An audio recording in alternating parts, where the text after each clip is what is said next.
Half.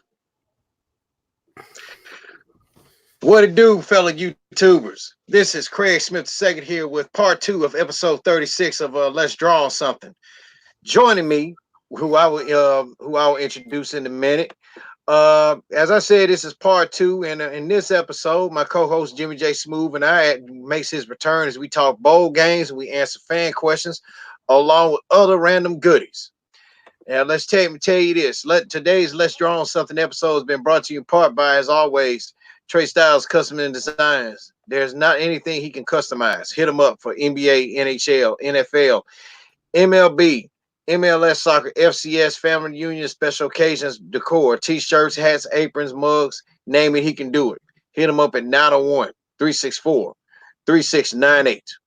That's 901-364-3698. And my guy Trey Murph. But without further ado, I gotta preview of something because I gotta bring my co-host in the correct way. Hold on a second. Go ahead, brother.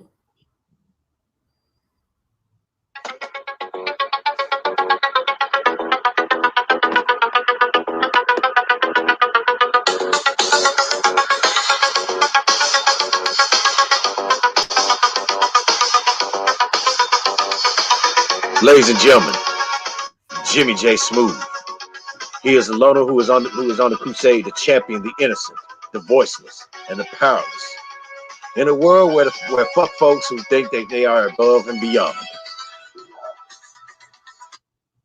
What's going on, Jimmy? Man, live and directed for the fact, man, as usual, man. Man, it's been a great week for sports. I could say that. A little sad that my boy is, we already know what's happening with that. We're gonna get on that subject later. But other than that, it's been a great week in sports weekend. Because even with the sadness with that, I'm proud of that kid. But we're gonna get on that later. But nevertheless, man, we had a great week. Wiseman, I think I know who you're talking about. So yeah. Before we start off, man, let me give a big shout out to football coach by the name of Coach Vass. That's VASS. Jimmy, I retweeted you what's kind of going on in his world. Send some thoughts of prayers to his mom because right now she's battling cancer on all ends because it said she had a tumor and the cancer and the tumor had burst to the point where it hit her kidneys, her liver, her stomach lining, and some other ailments. So, man, because Coach Vass, he's having a rough time right now with this. So everybody is on here in the chat. If you're watching, if you're listening, man, go on Twitter. That's his handle is Coach Vass. It's capital C for Coach and capital V in Vass. And just send your thoughts and prayers out to him, man. Just pray for his mom because I think she can beat this shit. She gonna beat it. And this really is the last thing Coach needs is to have this news hit as we're 3 days away from the birth of Christ. There's some news. He rather have some good news about that than to have some bad news hitting him during Christmas. So everybody, if you're watching, thoughts and prayers to Coach Vass. As his mom is battling cancer on all ends. And nevertheless, guys, also take care of your health. Nothing is greater than taking care of your health. Cut out a lot of unnecessary foods like processed foods, and cut down on the dairy products as much as you can. I ain't gonna sit up here and be like, well, be a vegan, because for people that's unrealistic. For a lot of people, it's a good diet to have on, but for everybody that doesn't work for everybody. So right. But I'm just saying, cut down on the unnecessary shit in terms of your eating, because a lot of your problems, a lot of your health problems stem from what you eat. In a lot of cases, I need to step my game up in terms of eating, but became more consciously aware of what I've been eating too. So there's been a lot of things that I've cut out in particular, but just take care of your health and do your yearly checkups. Check your teeth as well, because sometimes you may have high blood pressure, and you might not realize it. And sometimes your teeth can indicate it. Your eyes can indicate it. Get your eyes checked every year. Make sure. Oh yeah. Make sure they're 2015. Because that's the highest vision. People say 2020. No, 2015 is the best vision. Believe it or not. And I was corrected on this. So make sure your eyes, if your eyes ain't at its best, just get some corrective lenses. Nothing wrong with having corrective lenses at all. Whether it's contacts or whatever. Just check. Just check yourself physically. You know what I'm saying? And me, I gotta get me an implant pretty soon in my tooth. Because one of them is basically it's still there, but it's filling out 100%. So in order to keep from looking like goddamn Grandpa Maple up in this motherfucker, you know what I'm saying? I'm just gonna go ahead and get that shit, what's left of it taken out and go and get an implant. I don't know when I'll do that, but I may have to miss work about at least 3 days behind that because I'm gonna be sedated and I'm gonna be talking like Errol Spence in the fight, Errol Spence, and this is no diss on Errol Spence. Shout out to him. He's the boxer that got ejected from the car driving drunk. And he kind of lucked up with himself because people shouldn't drive drunk. And I'm not a fan of driving drunk. But in this case, it saved his life because had he been a sober person, he probably would have gotten killed or probably would have been unconscious. But hopefully, he can get those legalities situated. So he can come back and make one of the biggest fights in boxing, against Terrence Crawford. And he's got a mouth full of implants right now. So, fucked up teeth, man. Get you an implant. I mean, health insurance, like United Healthcare. Now I know I need to get my teeth checked. Yeah, shit. I gotta wait for a minute so I can get some. And what I found out is because I was ready to put down $1,000 or at least half that 1,000, but I found out my insurance can cover some of it. I just need the code to it. So pretty soon I'm gonna get that situated. But nevertheless, just take care of your health, people. Take care of your health and do better. Try to cut out a lot of these caffeine as much as you can. You know what I'm saying? It ain't doable for everybody perpetual, but if you can cut it down to like 25-30%, that can make a difference on your health. So without further ado, man, what we gonna start the show off with, baby? Well, first of all, man, I got fan questions galore, so we're gonna start off with them. You ready? Mm-hmm. All right, got this one question. They're more like rapid fire question from Jeff Reno. He wants to know, is Justin Fields the best quarterback Ohio State has ever had? Right now, and this is his first year at Ohio State. I say right now, I think he has the potential to be the greatest of all time because you could argue with what's that dude named Troy Smith. You could argue with a couple of other people that was greater than he was. Terrell Pryor, Kirk Herbstreit. Let's not get it twisted. Kirk Herbstreit was a badass quarterback at hell yeah. He even admitted he was a badass. He wasn't. And I think he played with Chris Carter before he took the payola. Didn't he? Or he was after. I want to say he was after. No. Okay. Herbie left in '95. Herbie. Okay, I want to get that correct. But Herbstreit, he was a badass quarterback. He could have made the league, but that was the time in the league where quarterbacks was easy to get. So he kind of fell by the wayside. But if he had came in a whole nother era, you know what I'm saying, I think he would have made the NFL. So that could be argued easily. You know what I'm saying? Never. Right. Yeah, but no. Right now, I think Justin Fields have the potential to be, but I think he's gonna be over at Ohio State for 2 years. Because I think after next year, he's going to go to the draft. His stock, ESPN is going to hype him up to where he's going to have to. And I think in his case, the hype will be justified because he can throw, he can run. He's got a pocket presence, so you can't say he can't sit in the pocket. And he doesn't take off like my man Lamar Jackson does and takes unnecessary hits. If he can't get to the end zone, he's going to slide or he's going to try to find his way out of bounds. So I think he's going to last in the NFL. If the NFL gives him the proper opportunity, he's going to last longer than a lot of those mobile quarterbacks that's taking hits in the open field. He's going to last longer because, you know, he's a smart quarterback. Because look what happened with Wisconsin. Wisconsin was kicking their motherfucking ass. Who had another quarterback? I forgot the white boy name. I said it on one of these last shows, but that white boy was moving too. Now I think that kid got potential too, but I think the fact that the fact that they got some pretty good guys playing in the Big Ten, I think he's gonna probably be a backup quarterback in the league. But hopefully somebody gets that kid. But he's got some moves too. But nevertheless, Wisconsin was kicking their ass. Justin Fields couldn't get out the pocket. But what he did was he started using his pocket presence. He started, instead of using his feet to run like Mike Vick, he used his legs to throw downfield and find open receivers. And Wisconsin didn't have no answer for that. So Justin Fields, you know, in my estimation, I think Justin Fields deserved the Heisman, in my opinion.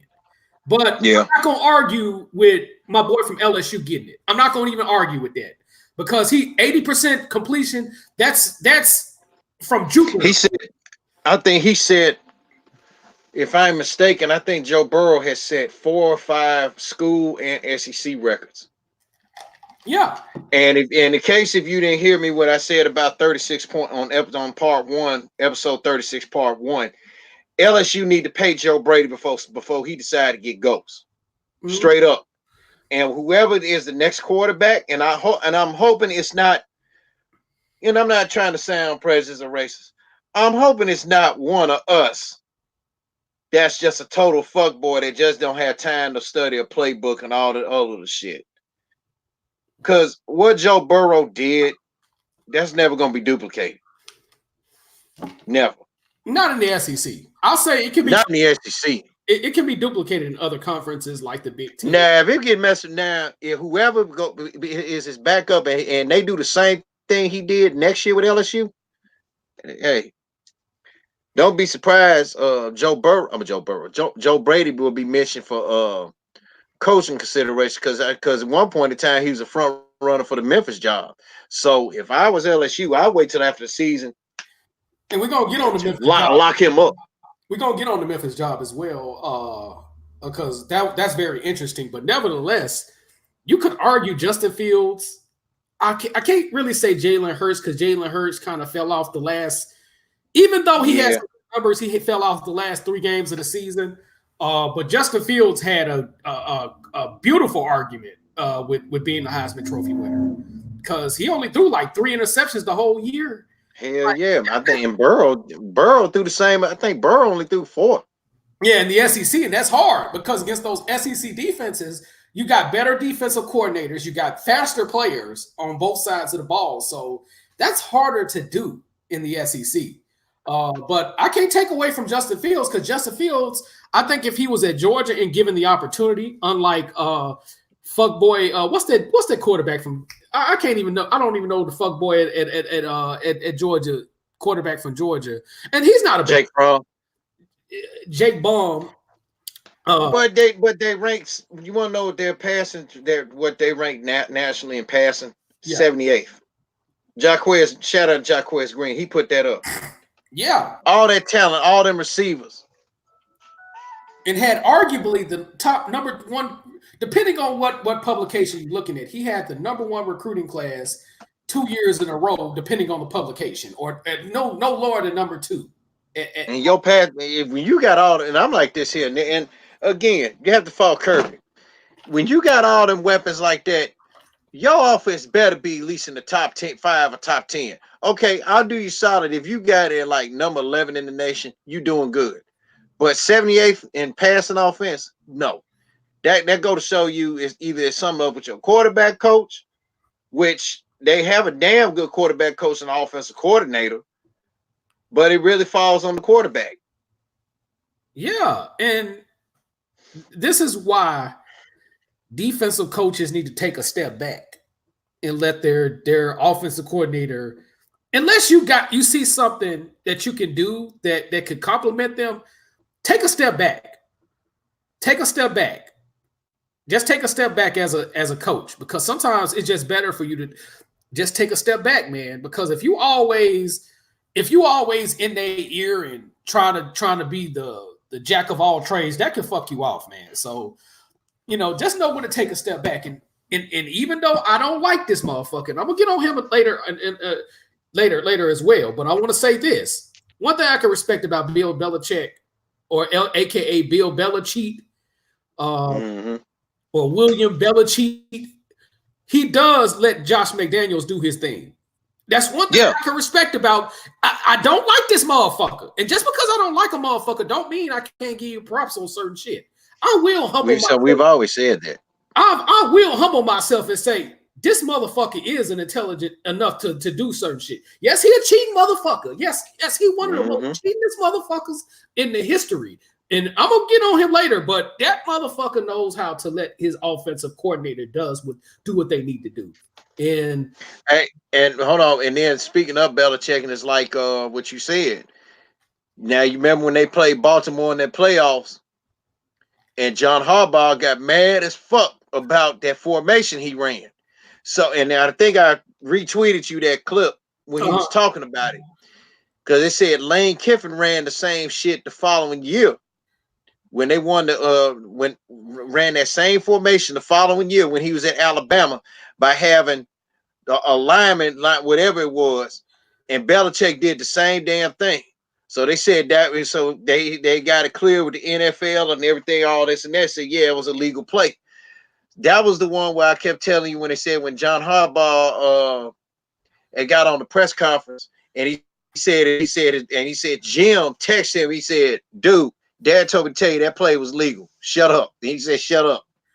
So that was the one where they had the offensive lineman lined up as receiver or some shit like that.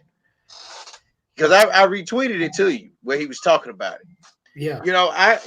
True enough, I like some of the things that Belichick does on the football end. And yes, Jimmy, you even had to humble yourself with Ed Orgeron when they put the ass whooping on my boys.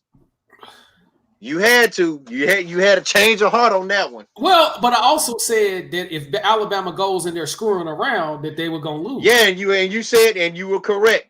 Because, you were right. Because I understand the fact that they're a rivalry game. You know what I'm saying? Right. Yes, I humble myself up, and I still don't like Ed Orgeron. I like LSU as a program. I just don't like Ed Orgeron. Please let that be clear. But again, I will give you props where props is due. Ed Orgeron became more of an intelligent coach, being at LSU, and also LSU. He fell in the right situation with LSU, because if Jimbo Fisher was down at LSU, even though he has a complex ass offense, they wouldn't been winning championships. I think they still would. Joe Burrow wouldn't have been. Well, Joe Burrow wouldn't put up the numbers like he wouldn't did. Put up the numbers he did, but they still would be winning championships, because LSU was an easy place to recruit at. He fell, and then Ed Orgeron was already a great recruit anyway. He was a great recruit. He was getting those boys out of USC. He had the number 15 recruiting class at which my friend was a part of, which my co-teammate was a part of. He had the number 15 recruiting class at Ole Miss. The only guys who recruited better recruiting classes than him was Hugh Freeze. Hugh Freeze had the number 6. Ole Miss was like the number 6 recruiting class in his second year at Ole Miss. You know what I'm saying? But nevertheless, LSU is a great place to be at right now. It's always been a great place, because guess what? LSU got access to East Texas, and they got access to at least from Lake Charles all the way down to Alabama. They don't have to go into Florida and recruit. Even though Patrick Peterson was a Florida guy, they got access to that whole region, to that little Gulf Coast, to at least the east side of the Gulf Coast region. So that in itself is going to make it easier for them to recruit, because they can go down to Mississippi and get some guys if they have the right talent on that coast. They can go down parts of Alabama. Jamarcus Russell is from Mobile, Alabama. He's not from the state of Louisiana. Louisiana got natural talent anyway. If he was to stay in Louisiana, he would still have top 10, top 20 recruiting classes. But it just so happens kids from Texas want to come, and you got kids from the west side of Alabama, the west side of the Gulf Coast of Alabama, on down to East Texas. So nevertheless, he was in a great situation. Jimbo Fisher turned his head up at that motherfucker, and Tom Herman turned his bitch ass nose up there. I think fuck Tom Herman. And Tom Herman's a hoe, but I think he would have did good. So Ed Orgeron being hired as the interim head coach and doing enough to keep the job, he in spite of those guys turning their nose up at that school. Because Jimbo Fisher was the coach in waiting behind Les Miles, and he went to Florida State. You know what I'm saying? So, because speaking of him, I need you to take the wheel on somebody on as far as Jimbo Fisher goes. But go continue. But nevertheless, Ed Orgeron got into a great situation. So right. If he win a national title, he's going to be there for a minute. If he wins 2 national titles, he's going to definitely be there. Unless he gets NCAA violations, he's going to be there for a while. So the thing he needs to do now is to stay in the top 5 in recruiting. Keep recruiting the way you're doing.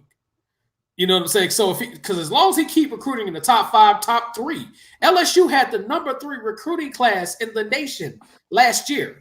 Right now, they're sitting right at the top. You know what I'm saying? They're sitting right at the top. You know what I'm saying? They're not number 1, but they're sitting right there at that spot. So, nevertheless, Coach O was in a great situation being at LSU. And with the talent that comes out from both sides of the state, you know what I'm saying? He's in a great situation right now. You know what I'm saying? Mm-hmm. So, but to answer your question, yes, Justin Fields has the potential to be the best quarterback in Ohio State, in spite of probably being there. I say next year, that's going to be his last year. He's going to be there 2 years, and that's it. And Ohio State got a good grab by allowing him to transfer and him fighting for a transfer. You know what I'm saying? Yeah. So, good job. Right. Bevan wants to know, is it time for Michigan to move on from Jim Harbaugh? No. Agree. No. Not yet. Not yet. He got to have some shitty ass seasons in order for Michigan to let him go. So I don't see it happening. Let me tell y'all shits against fans something. Wolverines. And I'm calling y'all for lack of a better term. Get a guy some time. Get a motherfucker some time. I know you motherfuckers only won 1 championship since the 1940s. And y'all talking about getting rid of this motherfucker. Pump the brakes on that bitch.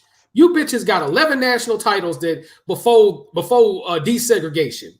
How the fuck y'all gonna explain that? But you want to talk about firing this guy? But Bo Schembechler never won a motherfucking national title. He would dominate the Big Ten every year, but would go down to the west side, to the West Coast, and get his ass kicked by the Washingtons, USC, UCLA's, Arizona's, Stanford. Who is this now? Bo Schembechler. The late legendary Bo Schembechler. He was 5-12 in, I want to say 2 in bowl games. But he would dominate the Big Ten. He dominated the Big Ten, especially with Woody Hayes, rightfully so, got fired from Ohio State. Acting like a bitch against Clemson. You know what I'm saying? Bo Schembechler dominated the Big Ten. But the thing was, Bo Schembechler could not win the big game. But yet, you wanna talk about firing Harbaugh. And to me, right now, statistically speaking, even though Harbaugh's not winning conference championships, they're about on the same level. It's just the Big Ten has upgraded over the last 40 plus years. So pump the brakes on trying to fire this dude. Just pump the brakes. I say just pump the brakes on that. Agreed. Next one. Same person that asked about Justin Fields. Jeff, is a Clemson versus LSU showdown in the college football championship game all but inevitable? I don't see Clemson getting past Ohio State. No. If they get past Ohio State, if they get past Ohio State, I will go live on Twitter and eat some blazing wings again, like I did the last time. Well, I'm gonna eat some blazing wings if Oklahoma don't score 30 points. If they don't score 30 points on go LSU, LSU. then yeah, I'm gonna eat them bitches, man. Yeah, because we did make that bet. Because I said if they don't, because you said if they do, I got to eat some, and if they don't, you got to eat some. But I don't see Clemson getting past Ohio State. They too damn loaded on Yeah, both ends of the ball. They're too loaded. I mean, you got Justin Fields, J.K. Dobbins.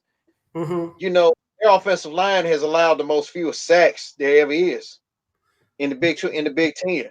The defense, because you got the Chase Young dude, and you got some other guys that's coming around. Ryan Day is study getting recruits after recruits after recruits coming in, man. Fucking Ohio State is too loaded right now. I can buy on Ohio State versus LSU championship game. And they're getting on both sides of the country. They're recruiting in the north and they're recruiting in the south. And Yep. The only team in the Big 12 is remotely close in terms of recruiting is Shitzigan and Penitentiary State. You know what I'm saying? So those are the only two teams that's recruiting on their level in the Big 10. So that's a crazy game. But if they can get past it, man, who knows what's going to happen at this point? But I'll be amazed if Clemson gets past them, because Clemson does not have the front seven. No, they have a decent defense, but they don't have the front seven that they had last year. Now, if you asked me this last year, it would be hard for me to even imagine Ohio State getting past them. But against Justin Fields, you're gonna have to sack this motherfucker about 8 times in order for you to beat this man. You can't. You got to make sure he doesn't even see the field. You got to make sure you got to sack this motherfucker, because if he is able to get out the pocket, rather running out of the pocket or just throwing downfield, then he gonna pick Clemson apart. That's the problem. This kid got a pocket presence. So unless they sack him, unless they make this motherfucker cough up the ball and make that boy fumble, sack fumble, which is my favorite sack. You know what I'm saying? It's they finna lose. I can see that. If they win any other way, somebody please tell me, because Trevor Lawrence is not playing up to his potential. And the great thing about that game is going to be against the top two quarterbacks in the class of 2018. So that's going to be very interesting. So nevertheless, man, interesting. All right. Is there any merit to saying that Michigan no longer cares about the Ohio State rivalry and that the relationship should be dissolved? How are you going to dissolve that rivalry, first of all? They play in the same goddamn division. That's not going to happen. They're in the same division. Unless they realign the division, that's not going to happen. Number one, it makes money for both cities, both Columbus and what part of Michigan that Ann Arbor. It makes money for both. It makes money for both cities, because you got 100 plus stadium, 100 plus seat stadiums. It's sell out. It's these two colleges sell out more than a lot of these NFL teams right now. You know what I'm saying? So, nevertheless, I say that's too much money involved. You know what I'm saying? Just like Alabama and Tennessee, they're going to always play each other every year. They have not played each other since the 1800s. Right. And you know why? Even though Tennessee sucks, Tennessee brings a lot of fucking fans. So, nevertheless, that's going to generate income for Tuscaloosa, and it's going to generate income for Knoxville, the city of Knoxville. So yeah, that's not going to happen. That's not going to happen. It's too much money involved in that. Even if Michigan Shitzigan was 0-12, that shit would bring money for both of those cities. So no, that's not going to happen. Well, it's not going to happen either, but the rivalry has been in some decline. So they said, and I just looked it up and said Ohio State dominated, after when I looked at this question, I just researched it. Said Ohio State has dominated the U of M under Woody Hayes, who was 12-6 against the Wolverines, and they beat them in the 1968 game 50-14. Uh-huh. And it all turned on one game in 1969 when Bo Schembechler beat Woody and number one ranked Ohio State starting the 10-year war. And the rivalry has never been so heated as it was during that 10-year period. Yeah, I agree. I totally agree. But Ohio State, and then Ohio State, even though it's a declining rivalry, because of next year, if they win next year, it will be tied for the longest winning streak going back to the 1900s, because Michigan had the longest winning streak. They had 9-game winning streak. So, but every decade, somebody dominates this series. So one decade is Ohio State. One decade it's shits again. Michigan when they're not shits again. So it's one of those things to where, sometimes just like Tennessee versus Alabama. Alabama's kicking our ass right now.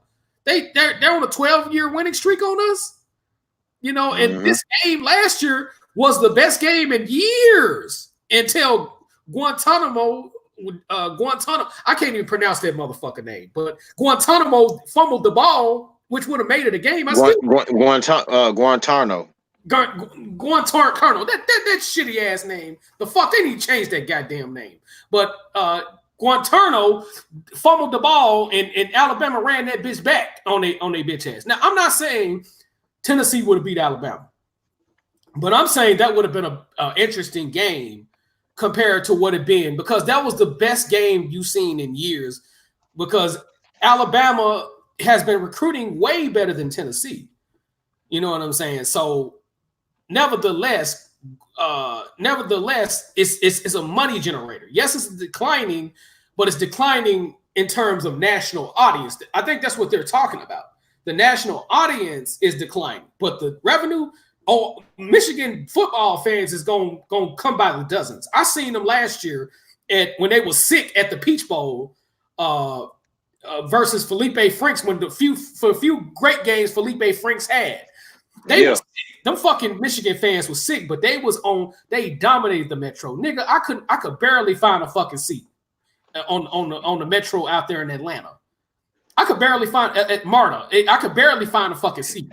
Them Michigan fans come through heavy. And then on one bus, I saw Florida fans coming through that motherfucker. But Michigan fans, they travel.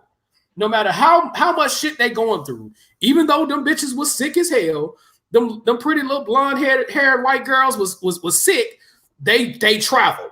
They travel. Same thing in basketball. They travel. Michigan fans travel.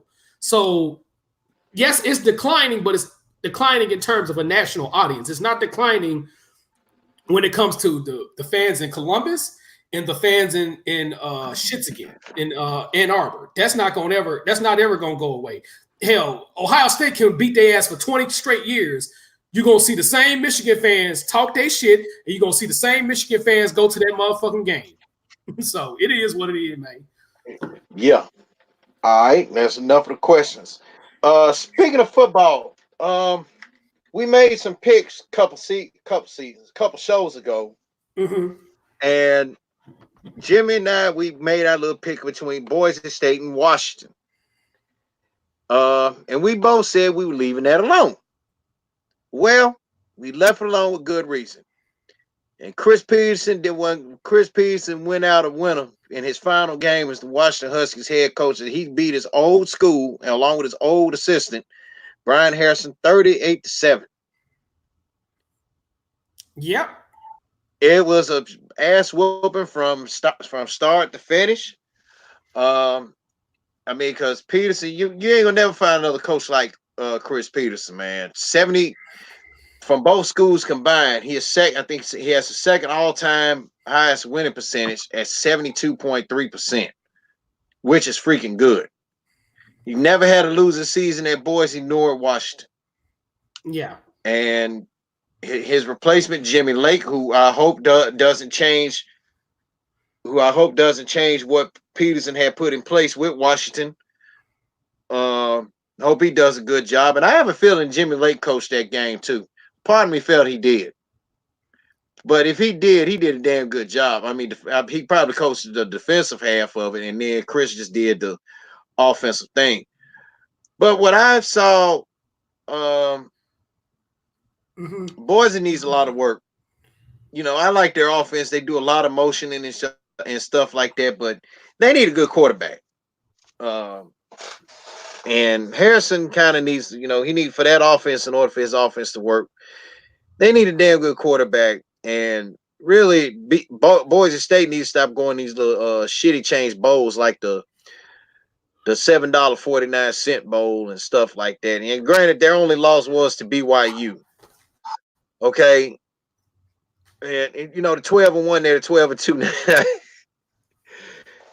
They need to go. I mean, because once upon a time, Boise State were the BCS darlings. They was in the BCS bowl every freaking year. Yeah. So I think the only thing man, Boise, they're no pushover on defense either. But they just need to work out they just need to get them a damn good quarterback. I mean, a better quarterback, because I think it was a mistake starting the freshman against Washington. And you know, and it's really true that, you know, Boise, and which is a rule that all coaches should follow, don't give out information about what player is injured, because you don't want to get him an advantage, which is true. I think any other coach should do that, and it's not just football; it's basketball as well. So, from what I saw, I mean, it was just total domination on Washington's part. I mean, Jacob Eason, he should fucking know better, because this dude's 6'6", and he let a motherfucker 6'3" sack his ass last night. So, he you know. He has to improve. I don't know if this is last year or what. If he come back next year, he gonna have to do. He's got a lot of room improvement on his end to do. So you ain't gonna never find another coach like Chris Peterson, man. And like I said, he went out a winner, and rightfully so. What's your take, Jimmy?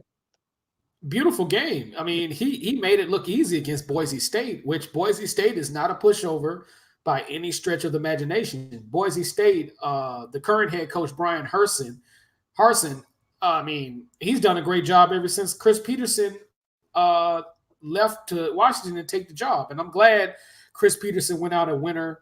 He deserves to go out a winner. And correction, guys, it's Dr. Goddamn Chris Peterson. He is a doctor. He is Dr. Chris Peterson. And he's going to be working, from my understanding, according to the local media, they're talking about he's going to be a part of the administration. And he's going to get a pay grade. But like I say, they made it look easy. And Boise State, you know, we haven't heard about Boise State since Chris Peterson left, but they whooped their ass and made it look easy. But by no stretch of the imagination, Boise State is not a pushover. Let's not get this shit twisted. They're not a pushover. And he made them look like a fucking pushover. The way he kicked that ass. He was running simple screens, wide receiver screens. He was running running back screens, swing routes out of the backfield. He was making the shit look easy, and they just whooped their ass easily. And if he was going to go out on top, he should have went out. He went out on top like this, and I'm proud of him going out on top like this. And I hope Jimmy Lake does a great job over at Washington and keep the tradition of winning up and running. But like I say, Chris Peterson or Dr. Peterson, he's never had a losing season, man. So never, so hopefully Dr. Peterson goes to bigger and better things, and College Football Hall of Fame should consider inducting him in the Hall of Fame. I don't know how long you got to be in that motherfucker to be inducted in the College Football Hall of Fame, but he's definitely has Hall of Fame numbers. And Dr. Peterson is he's going to be doing some great things in the front office, because he's got say so. Because Washington, they got a good athletic program in general. The track and field program is great. Baseball program is great. Damn near everything out there is great. They got a good swimming program out there as well. So Dr. Peterson is going to do a great job. You know what I'm saying? So hats off to the brother, Dr. Chris Peterson, man.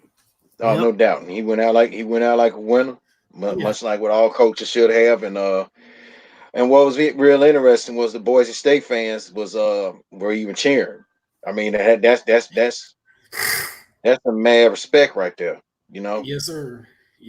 So yes, sir. So proud of the doctor. It is. Yeah. Man. Oh yeah. Trust him. He the doctor. Oh yeah, man. I mean, because I and what's funny is I looked this up as we was talking.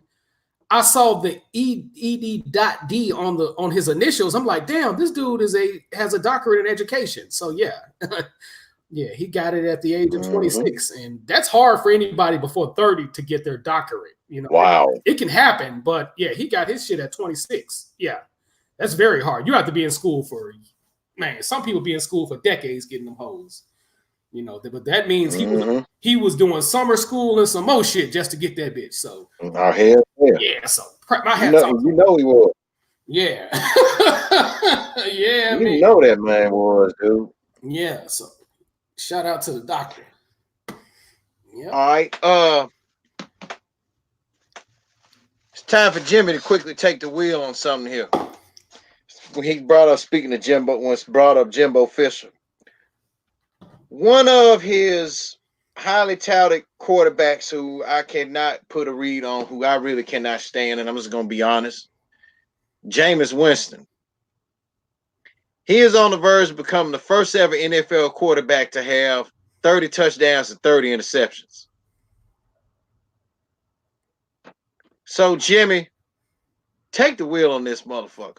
Man. Because this is, because this dude is pure fucking garbage. And you passing for 30 interceptions because he already got 26.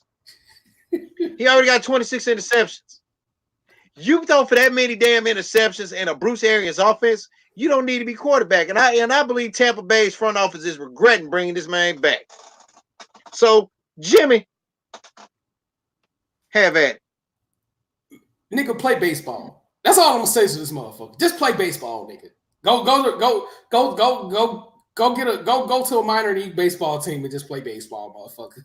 I can't.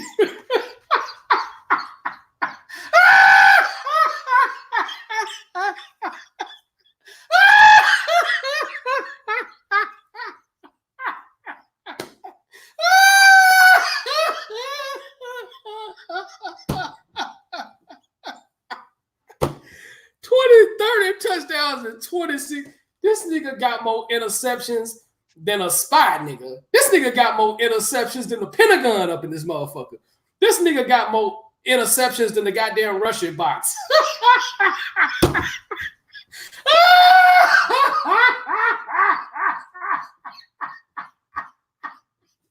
This nigga got more interceptions. And that's pathetic.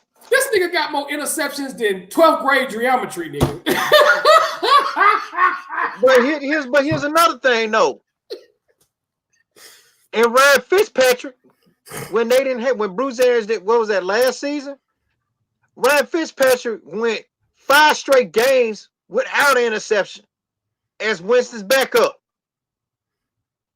Mm-hmm. They were playing better under, of all people, Ryan Fitzpatrick, than they was with Jameis Winston. So, man, Jameis, play baseball. Just play baseball, dog, for real. Yeah, just please play baseball. Go to baseball. I'm trying to find out who has the most interceptions in a season. I'm trying to find. Hold on for a single season. Huh? Kenny Stabler had it. Then Terry Bradshaw had it. He had 27. He's on pace of breaking that motherfucker, because he on pace of breaking that bitch. I'll tell you that. Mm-hmm. Oh, actually, hold on. No, the most interceptions was by George Blanda, 42 in one season. Damn. But he on pace to become the first ever quarterback to pass for 30 touchdowns, 30 interceptions.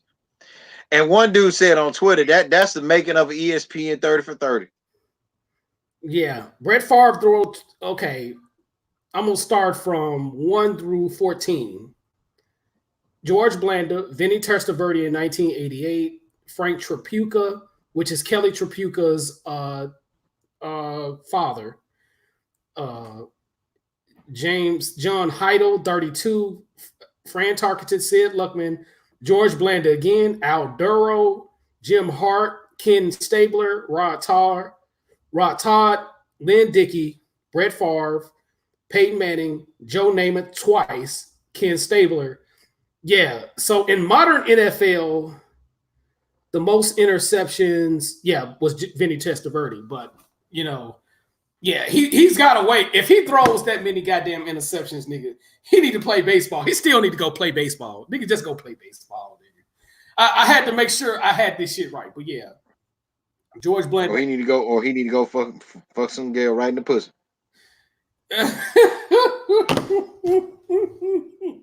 This nigga finna throw for 30 touchdowns and 30 interceptions. Damn, boy, you man, that's funny as hell, bro. But if he makes it to 42, nigga, if he throws 10 interceptions to make it to that motherfucker or get close to it, he need the MLB. He should have played baseball, man. You know what I'm saying? So sometimes you niggas need to play baseball, nigga. It's money in that shit. I get bored during the regular season, but in postseason, I give it a lot of attention. So just play baseball. Yeah, that's me. That's me. Regular season be boring to watch. Oh, and speaking of baseball, y'all got our fucking pitcher, man, and I hate you motherfuckers. I hate all you motherfuckers. But who, the Yankees? Yeah, I hate you motherfuckers. Y'all got my boy. Damn, wait a minute. They got Garrett Cole. I know about this. They got Garrett Cole. What? Baby. They got Garrett Cole, and I posted it in the sports chat. They got Garrett Cole. So right now, realistically speaking, the Yankees is the front runner, in my opinion, to win the World Series next year. Yeah, they got Garrett Cole. No front runner, that's automatic shit. $324 million, and they already got Giancarlo Stanton's contract because they got they already got a good pitching team. They got Masuka, they got that white boy who's a rookie. Yeah. So the pressure is going to be off a lot of people, a lot of their pitching. So yeah, that's dangerous, man. If everybody all their hitters stay healthy, they're definitely front runners. If Stanton, because I'm gonna be honest with you, if Stanton had played against the Astros more than he did, that would have been a dangerous series for. That would have been a dangerous series. And like I say, I still stand on this. I still stand that the Yankees would have beat the shit out of the fucking Nationals. I think they would have swept them. They would have ran them out the stadium because hell yeah, especially with a healthy Stanton, Aaron Judge, and that what's that other dude that's hitting that had 50 home runs? Other rookie, y'all. I can't think of the kid name, but with those hitters, if Stanton stays healthy, because that's the X factor. Aaron Judge is really a both sides of the ball. He's a good outfielder and he's a good hitter. You know what I'm saying? Because, but if Stanton stay healthy, that's going to be the X factor. If he can stay healthy enough to play, that's going to be a dangerous motherfucker. And please know, Giancarlo Stanton is on pace to shatter Barry Bonds' record. Right now, he has 10 more home runs than Barry Bonds did in his 10th year. He has 10 more home runs, so he's on pace to kill that motherfucker. Barry Bonds had more RBIs at this time of his career, but Stanton, and we're talking about an injured Stanton. Stanton got injured most of last season. Had he played a full season, he would probably been like 25, 30 runs ahead of him. But he's easily on pace to break it right about now. So if he can, let me look at the stat line for sure. Give me a second. Giancarlo, and I like Giancarlo Stanton. Giancarlo Stanton versus Barry Bonds stats. Comparison.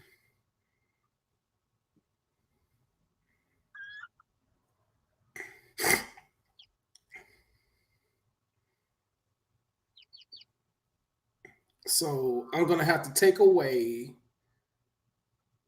every season.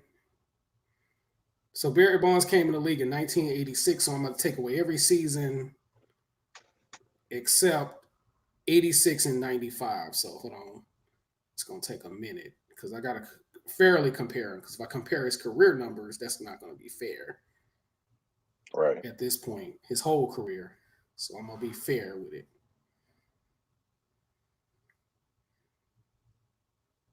Let me see. Hold on. Where is home?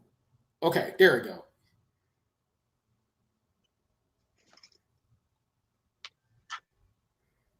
There we go. Hits. Barry Bonds has more hits at base, 1,400, 1,100. Batting average is pretty much the same. At bats, Barry Bonds had 5,000, have had 800 more at bat, more postseason plate appearances. Giancarlo games at this time in his career. That's automatic. Runs, Barry Bonds, but where it gets tricky is Giancarlo has, okay, I was off. He actually has 16 more home runs. And this is in spite of him being injured last year. He would have been all and here's one thing about Giancarlo Stanton. Giancarlo Stanton is a late season hitter. Barry Bonds was a year-round hitter. Right. So, batting average, he has less than 100 than Barry Bonds. Doubles at plate, Barry Bonds. So Giancarlo has more home runs, and he been on base less than Barry Bonds. Now, intentional walks, Barry Bonds had 931 walks. Giancarlo, he hasn't gotten there yet. But when he gets to like 700, he's going to get there. Them walks going to start piling up. Giancarlo has more strikeouts. He's been striked out 1,375 times.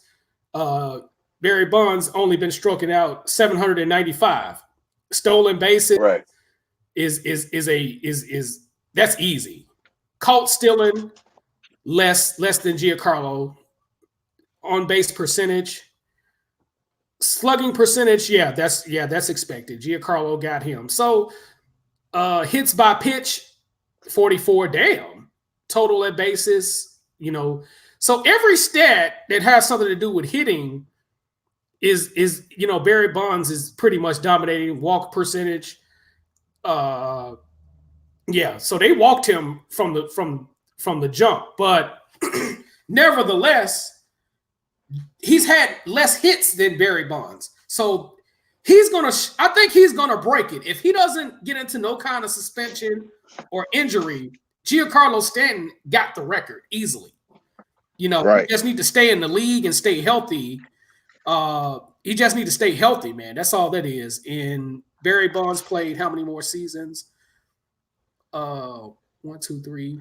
Played 14 more seasons outside of his 10th year. So if he stays in the league at that same pace, he's going to shatter that fucking record. He's going to be at 800. At the pace he's at right now, he could hit 800 home runs and be the first American, because there's a guy to Japan that hit 868 home runs in Japan, but the league is different. It's totally different than the American side. So it's easy to hit 800 home runs in the Japanese league compared to in the American league. If you a motherfucker that's hitting 800 home runs, you finna get walked like a motherfucker. They finna intentionally walk the shit out you. Like, don't pitch to this motherfucker right here. We finna intentionally walk to you. They don't do that in Japan. They don't do a lot of intentional walk.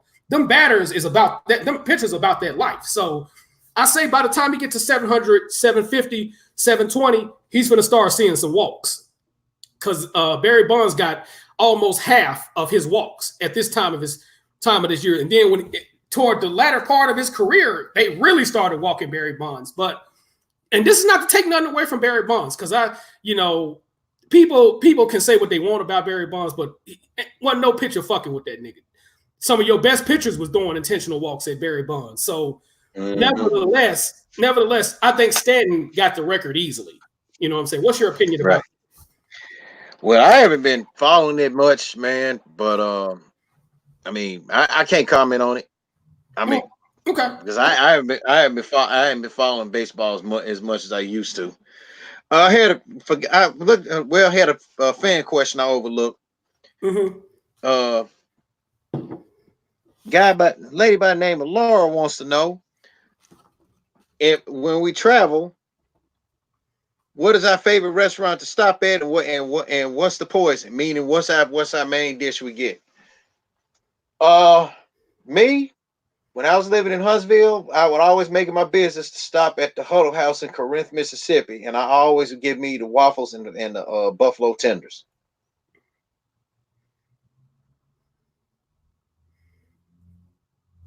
I definitely say hot wings. I definitely say hot wings. Yeah, when you travel on the road, like where you stop at, what's your favorite restaurant you like to stop at? So just say like if you traveling from, because like I'm saying from based off my case, like in your case, let's just say like you in Houston and you traveling in Atlanta. What's your spot in Atlanta? Man, Atlanta's best wings and lit ass wings. Okay. Yeah, they hot wings. Ain't nobody fucking with Atlanta's hot wings, man. I can name a couple of other. Well, I can't name off the top of my head, but Atlanta got the best hot wings in the country.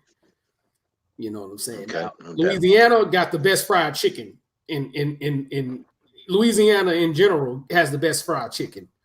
And I've been all over the country looking for fried chicken compared to that, and there ain't nobody fucking with Louisiana. From New Orleans on down to Lake Charles, ain't nobody fucking with their fried chicken. Hell, even Houston ain't fucking with them. Houston ain't fucking with them. And Houston get a lot of their fried chicken recipes from Louisiana. So yeah. That'll be what I would be looking for. Okay. Kevin Garnett, as I stated on part 1, he let his mouth overload his ass. Well, he let his ass overload his mouth, either way you want to put it, when he said that back in 2010 that they broke LeBron. And Jimmy, you listened to the show the other night, and I don't know if you agree with me about what I said into that. When I said that KG got it wrong, LeBron, as a matter of fact, Cleveland ran LeBron out of Cleveland. And if anybody, and Kevin Garnett has room to talk, because when he was in Minnesota, all the bitching and all the other shit he did, he had guys like Shaq and Kobe. Let's see, Tim Duncan knocked his ass out of playoffs a couple occasions.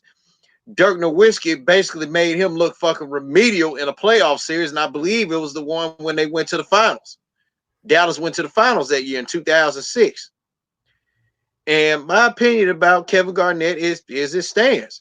He's nothing but a fake, phony ass tough guy who wants to claim that he's from Chicago and he only moved there for his senior fucking year. And if you claim and as I said again, if you say you from Chicago and you fucking tough, don't tell no motherfucker about it. Just show him. And he's really not a tough player.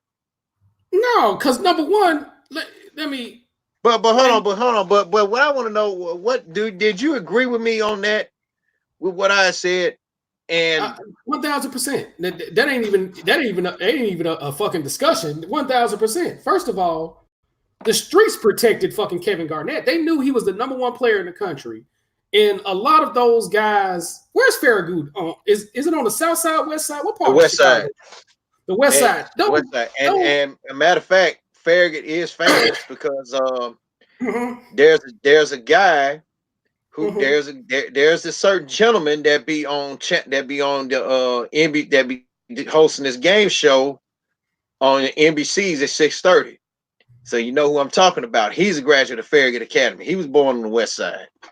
Yeah, but the street dudes protected Kevin Garnett. And they knew he was the number one player coming from South Carolina, the same side of town Zion Williamson is from. Zion Williamson is from the same area of South Carolina as Kevin Garnett is from.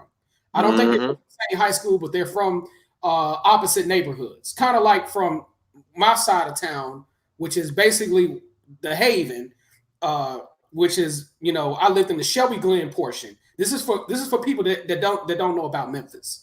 that don't know in terms of neighborhoods. I have to say the Haven, even though some people in Memphis don't consider it the Haven, I'm saying it for the Haven for the people that ain't from Memphis.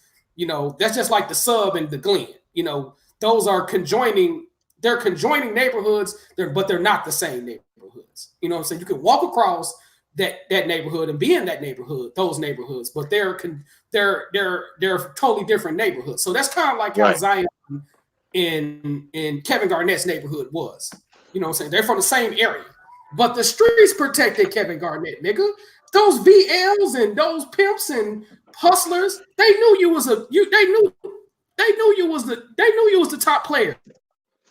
They weren't gonna let nothing happen to you. Nigga, the streets protected you, nigga. You ain't no tough nigga. You couldn't represent no VL, nigga. Come on, nigga. The niggas protected you. And ain't nothing wrong with that. Hell, I had some street niggas protect me. Peanut head ass. I had some street niggas protect me, man. So get out of here. Get out of here, Kevin Garnett. You ain't about that life. Hey, and I didn't have some when I was living in Memphis. I had some protecting me in South Memphis. And everybody know, Craig don't get, hey, still to this day, Craig don't get down like that, man. He ain't no street nigga like his dad was. They would tell you that. Yeah. I mean, it's nothing wrong with not being gangster. Everybody ain't gangster. Now, best to believe I got gangster in me, but I ain't claiming no scent, but I can be about that life. You know what I'm saying? Because I'm a very accurate student. Go ahead. Hey, I had to tell one guy, this is like working up at FedEx. But we're gonna holler out his set. And I told him, you don't fucking do that. And I just told him, man, I said, look, I ain't no street dude, but don't be hollering out your set, man. That's because that's the worst fucking thing. Because that's the worst fucking thing you can do. Don't do that. I've been saying I told him the way I talked to him, I said, turn around. I said, take a walk. Let's walk. I said, look, I ain't part of no gangs. I said, I'm not a street nigga like you, but I'm saying this respectfully. Don't holler your set out to anybody else, because you never know. You never know who up in here is the opposition. Don't holler that shit. I said, and plus they can fire your ass for that shit. Exactly. Don't do that. He said, all right. He said, all right, bet. I said, don't do that shit, dude. Don't be flashing your little symbols and all that other shit. You on camera. They don't do that shit. And hey, he followed my directions, and he didn't do it. Exactly. He didn't do it. I said, man, people from Chicago, people who are VLs, people who are GD don't claim they sets unless you disrespect their hood or disrespect their set. Then you find out who gangster and who not. But they don't go around saying VLG. No, motherfucker. No, they don't do that out there in Chicago. I've been telling people that for years, because I got family. I got at least 100 family members out in Chicago. You know what I'm saying? And like I say, I'm not gangster. I'm an accurate shooter because I went to the gun range last week and I shot a bullseye on my first shot. You know how hard that shit is? Hey, I'm an expert. And you forgot. See, me being in the service, in which on your first show of 2020, you gonna do that. By the way, that's a plug, because I'm gonna go in depth about my experience in the military. At the range, hell, I shot I was sharpshooter. That's like the second class below expert. Yeah. I know how to shoot. I know how to shoot M16. Hey, you give me M16, I'll fuck your ass up. Yeah, because I've only shot a revolver, but I've never shot a regular semi-automatic pistol. And the only thing he did was teach me the basics, because it's the same as pulling out a knife on somebody. If you're gonna pull out a knife, you use that same posture to pull out your gun. And I did that same posture, and I shot a bullseye on the first shot. And I didn't realize I shot a bullseye on the first shot until somebody had to tell me. They're like, "Man, you shot a bullseye on this motherfucker on your first shot." Yeah. And like, so but like I say this to say that I'm not gangster. But I know people who are gangster, and I know people who are about that life. And like I was saying about Kevin Garnett, dude, you was protected by the fucking streets, nigga. You was protected by the fucking streets. Yeah, And then he gonna say, but then he gonna sit here and say that they let the Celtics ran LeBron out of Cleveland. Bitch, no. mm-hmm. Cleveland ran LeBron out of Cleveland. Basically, both of them did. Cleveland ran LeBron out of there, and LeBron ran himself up out of there. So let's not get Kevin Durant need to get a fucking reality check. See, that's why his peanut head damn near broke his fucking now. He trying to keep himself relevant because that wife of his about to take him to the ringer. Soon to be ex-wife of his about to take him to the ringer. I think they've already made a settlement. I think they have, but I could be wrong on it. I'm gonna do some research on that, but I think they've already settled that from what I understand. From what I understand of the terms, because I think that was settled like last year or something like that. But please continue, sir. So, I mean, he need to sit his peanut head ass on down somewhere. Yeah, shit. I agree. Stop talking all that shit. But here's the thing. How many? LeBron has won how many championships? 3. 3. Garnett has won how many championships? 1. And I was happy when he won that hoe. And I was happy when he won it too. But then they had a whole them Celtics teams had a whole bunch of ample times opportunities to win. Now in that I think what was that 2014 when they think it was 2013 or 2014. One of the games I think it was LeBron's last year when Paul Pierce all of a sudden, and see he caught a lot of flack from Jalen on that shit too. On the show, Paul Pierce did. How the fuck you not gonna show up in all the games, but then in a losing effort, you getting your ass blown out? All of a sudden, you score 30-something points, and then you cheering your team. Come on, y'all, and you get your ass whooped. And Celtics fans to this day, and I even said it. Paul Pierce threw that fucking game. He knew what that series. He knew what he was doing. Kevin Garnett was too. Yeah, they knew what they were doing. Yeah, she got $100,000, but they added $300,000 for the first few months, but until they get she should be good until they actually, because there's a prenuptial agreement involved on that as well. So she's trying to fight to uncover the prenuptial agreement, but that's going to be hard to do. That's going to be hard to do unless she invested in some of his business capital.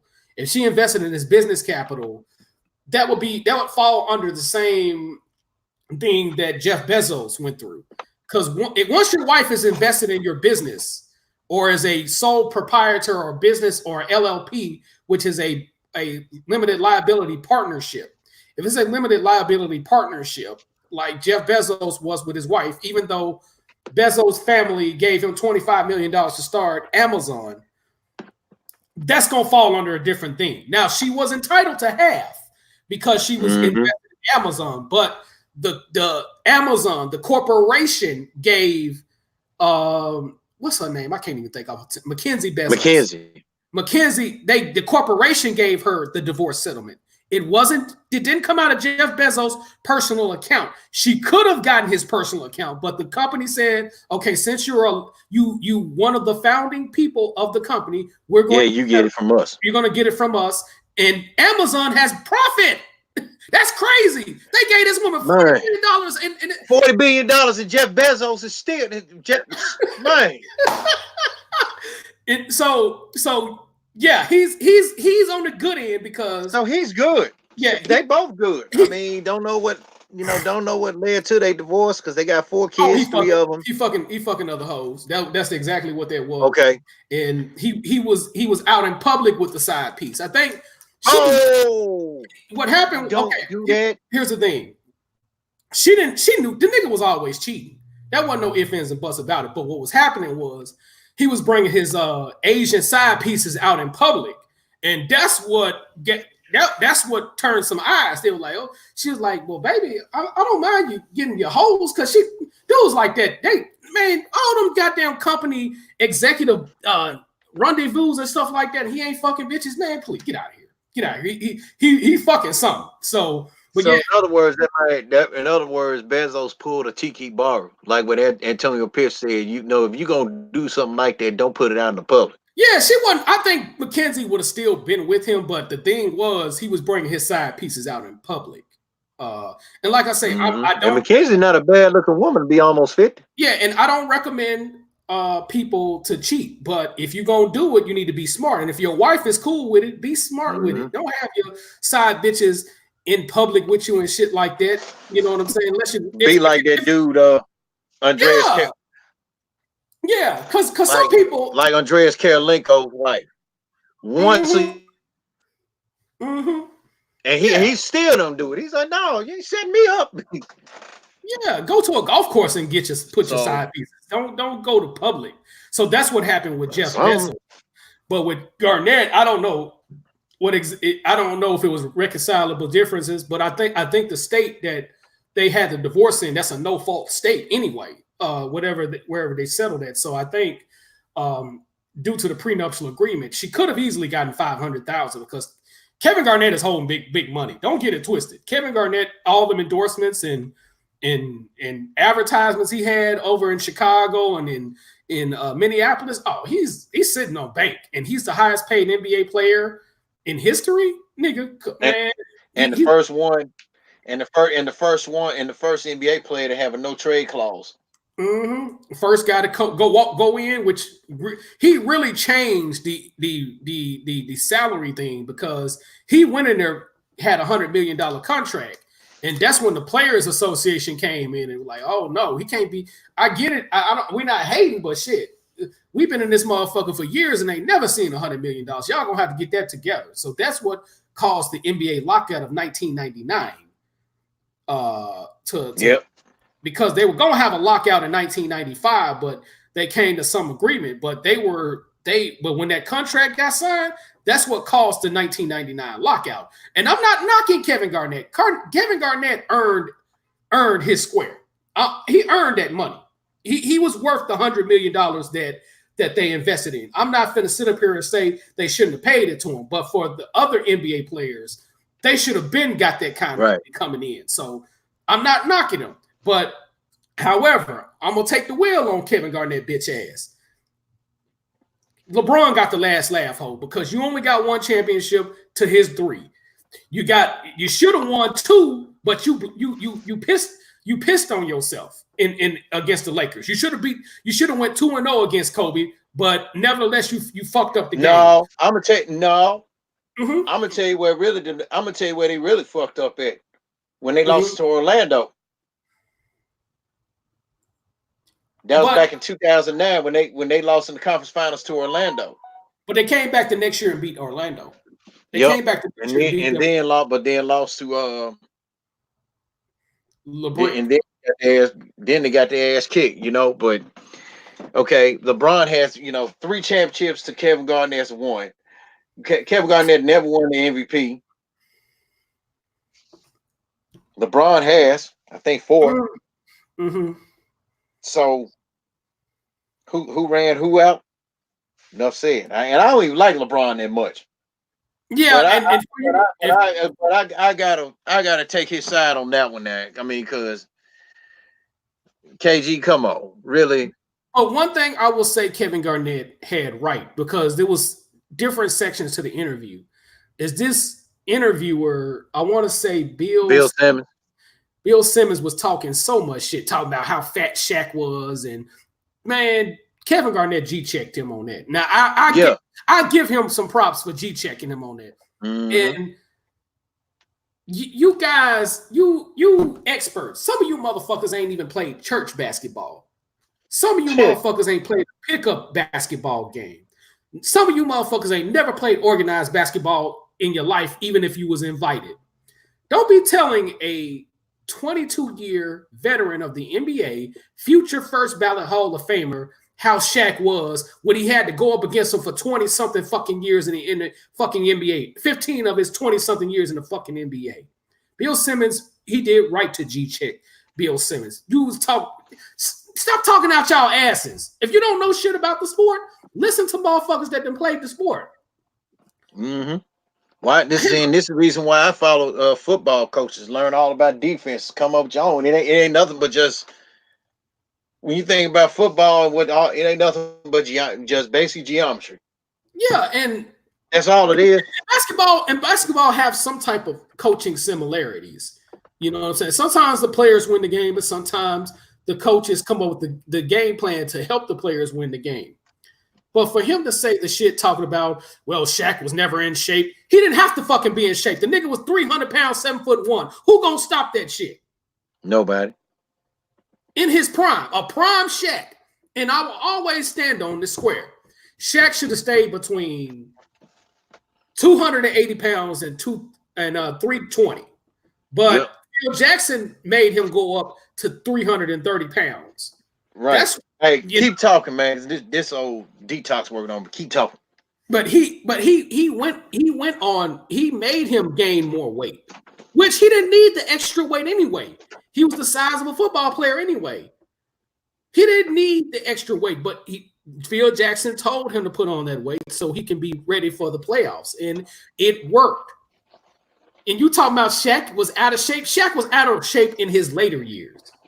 His later years, yeah, you can make that argument, but don't come to nobody who played in the league against him had to sacrifice their body against Shaq, had to take elbows from Shaq about how he played basketball. Fuck out of here, Bill Simmons. These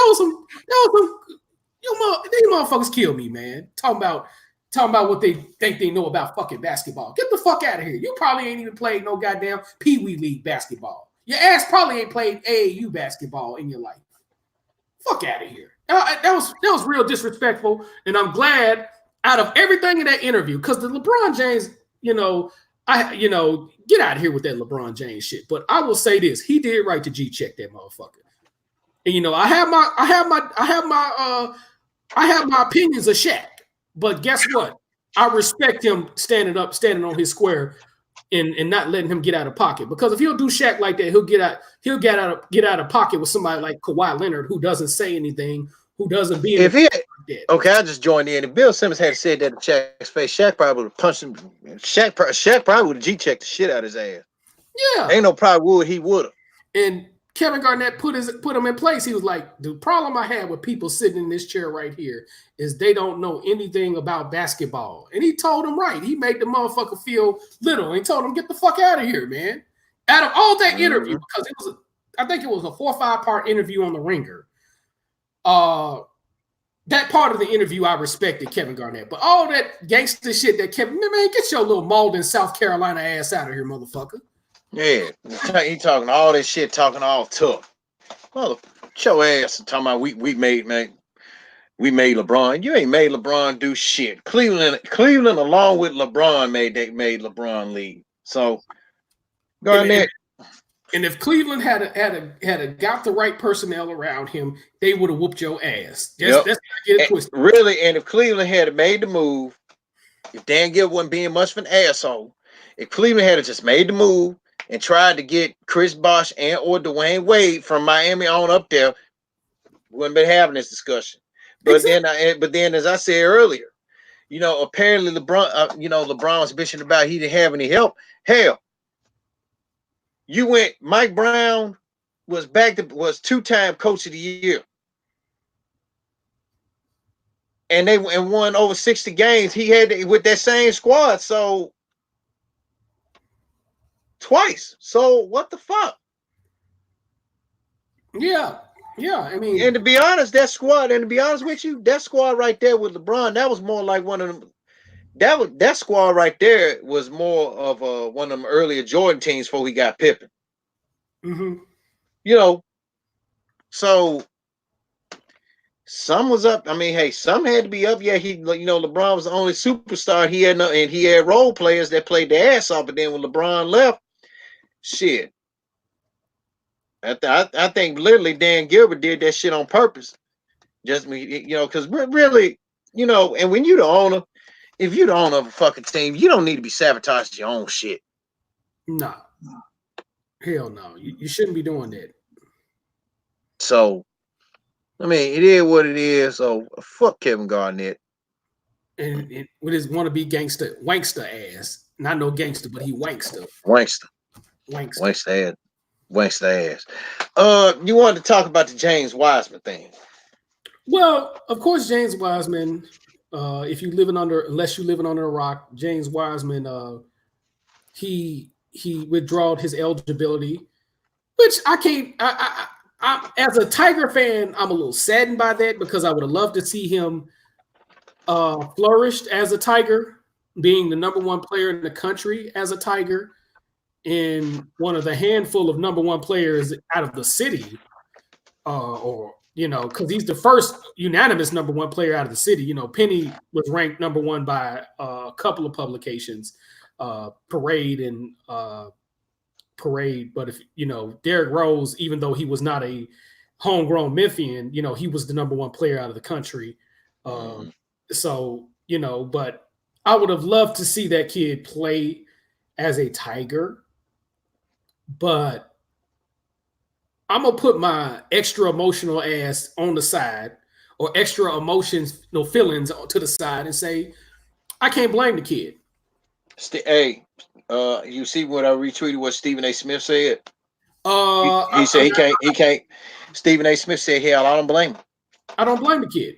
Because Stephen A. Smith even said, I don't blame him. He said, for the NCAA to do him like that, then they're gonna make. Then they said that they still gonna make Memphis pay that money. He ain't coming back, and he's gonna still bullshit Memphis in the process. In so many words, I don't blame him for leaving. And like Mr. Richard G. Esquire said, legally he did not do anything wrong, and I broke it down. It's a long tweet. I have to reread that motherfucker again to tell you everything. From the sweet and short of it, he did nothing wrong, and neither did Penny Hardaway, because the donation came from a 501c3. It didn't come from Penny's personal finances. This is well documented. He had on where the finances came from. Penny Hardaway has his own 501c3, still does have his own 501c3, and he has other businesses as well. They're trying to put a stain on Penny's legacy, and I'm not going to sit up here and let them do that. Number one. And well, they had the NCAA had help, and we all know who the fuck it was. This is according to Owensboro, the Owensboro Times, something like that. I can't even think of the publication, but we do know Owensboro is a Kentucky Wildcat dick riders. But it's bad when the Kentucky Wildcat Dick Riding Club says you full of shit. That's bad. How the hell? That's bad. That's insulting. That's insulting. They said they were behind that. According to those guys, they said Calipari was behind that because he really wanted James Wiseman. But why the NCAA ain't investigating Kentucky in that shit? And guess what? Karma is coming back to hunt them because they lost to Ohio State or AK. Oh hell yeah! I said they were gonna lose to Ohio State. Ohio State, as Corey Wolf would call them. Ohio State. What's the other team they lost to this weekend? They lost to another. They lost to I remember they lost to Evansville. They lost to Ohio State. I forgot who else they lost. to. They lost to two teams in this week, but nevertheless, they lost in the CBS Sports Classic. And karma's coming back to hunt. And what would serve me so well is if Memphis was to play Kentucky and we beat they motherfucking asses out the gym. Because he was jealous of fucking Penny Hardaway, because Penny Hardaway not only got the number one player, which James Wiseman was a shoe-in to come to the University of Memphis anyway. Not only that he got the number one player out of his own city, he got top-level players from other cities. He was like, you know what? I'm finna pull my big boy nuts up on. I'm gonna put my big boy nuts on, and I'm not only finna get motherfuckers out of Memphis, because everybody say all I can do is recruit motherfuckers from Memphis, which he had the number 3 recruiting class in the country, by the way, recruiting mostly Memphis guys that's currently still on the team, coming off the bench and making a beautiful impact. Not only I'm gonna get DJ Jeffries, who's from Olive Branch, who was gonna come to Kentucky, but he didn't. Kentucky, you know what I'm saying? And DJ Jeffrey said it was just something about Kentucky he didn't like. Exactly, because he was supposed to go to Kentucky. He committed to Kentucky at the beginning of the season, his junior season, before they won the state title at Olive Branch, which a lot of those guys from Olive Branch is family is from Memphis, because it's a part of the Memphis metropolitan area for those who don't know the Memphis metropolitan area. But, DJ Jeffries decommitted from Kentucky. a McDonald's All-American, a Jordan Brand All-American decommitting from Kentucky. You know what I'm saying? Calipari was pissed off about that. Not only he lost once, but he lost twice. And then he got Boogie Ellis to decommit from Duke University. He was going to be a starter at Duke University. And come to Memphis. He got out of his letter of intent to come to Memphis. He signed. And then Coach K wasn't pissed off about it. Coach K wasn't even pissed off about it. He wasn't petty. Coach K ain't petty. Coach K wasn't petty like that. And then he got Electric Boogaloo Keonis out of New York City. I call, that's the Keonis. Boogaloo Keonis. Electric Boogaloo Keonis, because that's the dude Adolfo Rionis, Keonis. But he got Electric Boogaloo Keonis, and then he went and got my boy Precious, and we ain't talking about Gabrielle Setterby. And shout out to her. She's losing weight, and I'm so proud of her. Me too. Keep losing that weight, Gabby. But nevertheless, Precious came down from New York City / by way of Atlanta / Nigeria. You know what I'm saying? So guess what? Penny Hardaway not only pissed on Kentucky once, not only twice, but three times, 7 times up in this hole. So showing Calipari, bitch. My name is Penny Hardaway, bitch. I'm Penny Hardaway. I'm Penny Hardaway, bitch. I'm Penny Hardaway, bitch. My name precedes. Somebody whoever listened to this, somebody need to make a Photoshop and take the album cover of Rick James's Love Gun with him standing with a cigarette in his hand and put Penny's face over it and say, I'm Penny. I'm Penny, bitch. I'm Penny, bitch. My name, who you want to play for? A nigga that done played in the NBA or a motherfucker that could possibly get you to the NBA? You're going to get with the motherfucker that done played in the NBA because he knows what it takes to get there. He can tell you what these coaches are looking for to get there, and he going to have the networks to get there. That's why Electric Boogaloo Keonis and Precious came down from Africa, and Boogie Ellis came down from the Boogie Down Bay and came to Memphis. Yep. You know what I'm saying? So yeah, goddamn it, he pissed on Calipari because he was going after all them hoes. Electric Boogaloo, even though he hurt right now, and I can't wait till Electric Boogaloo get the Boogaloo back on again. But Electric Boogaloo Keonis, man, we want you to get healthy again. But nevertheless, I'm not mad at James Wiseman. I still think he could be a number 1 pick, but if he's not a number 1 pick, he's still going to be a top 5, no worse than number 9, number 10. I'll just say top 10. But I'm going to tell you motherfuckers, Memphis Grizzly motherfucking organization, something. I'm going to tell you bitches something. If you don't get the number 1 pick, you better trade up for that number 2 pick, because if nobody gets James Wiseman, you want to be in position to not only get James Wiseman, but to get a great player just in case you can't get James Wiseman. True. So you motherfuckers better get on top of your square, because I'm going to tell you one thing. If you can get James Wiseman, if he's still available, you're going to change the whole course of the Memphis Grizzlies organization. And you might save the franchise from leaving to go to Nashville or possibly Las Vegas somewhere. Because I'm going to tell you, if James Wiseman go to the Grizzlies, and I'm making a prediction, but it's an off-brand prediction. I'm basically telling them what they need to do. The Grizzlies need to be at least in the number 2, no farther than the number 3 position in the draft. And if they can't get to if they get to number 3, they need to trade to number 2. So in case they fuck up because something telling me somebody may fuck up and not draft James Wiseman number 1, which would be ain't gonna be no May. It will be somebody is gonna fuck up. If somebody fuck up and don't draft this guy number 1, Memphis need to be in a prime position to get this kid. Because guess what? The kid is already in Memphis. You don't have to pay for travel expenses for him to come, because he's already going to be there, locked and loaded.